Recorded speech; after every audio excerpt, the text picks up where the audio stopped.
like, I don't want to just point fingers at, let's say, Trump or the States and Canada, but here, or Lebanon, but I mean, it's everywhere. There's always that thing about cutting corners and always trying to save a little bit of money, just bringing money home just to enrich yourself and just gain a little bit more power. It's inevitable with capitalism. They're in the next format and the next infrastructure of like that thing that's going to guide us in our economies. There needs to be an adjustment in that regard so that we can avoid that. So I think one of the bigger problems is that, again, I think it's neoliberalism, because since neoliberalism, one of the kind of main tenets of liberalism is the idea of deregulation.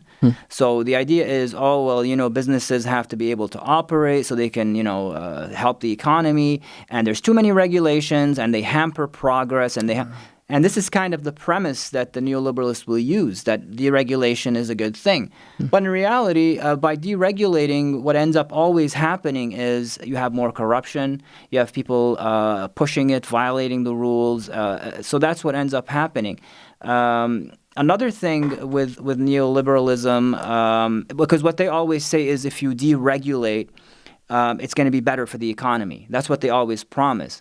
But what we've seen is when you do, for example, deregulate certain industries or whatever, prices go up, people lose their job, so they cut a lot of the employees' base.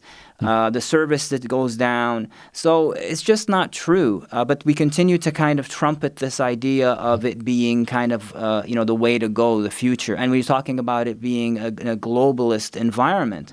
So how do you counter that? The problem is just so deeply kind of entrenched globally. That's why we've seen over the past, especially 20 years, just so much wealth being concentrated within the global elites. Every country has its global elites, and they're becoming wealthier and wealthier. And that's very hard to stop. Welcome to the Ericzone podcast. Please go have a look at the YouTube. Please like the Facebook page. Content creators, they need your vote of confidence. They need your likes and your shares. So thank you very much.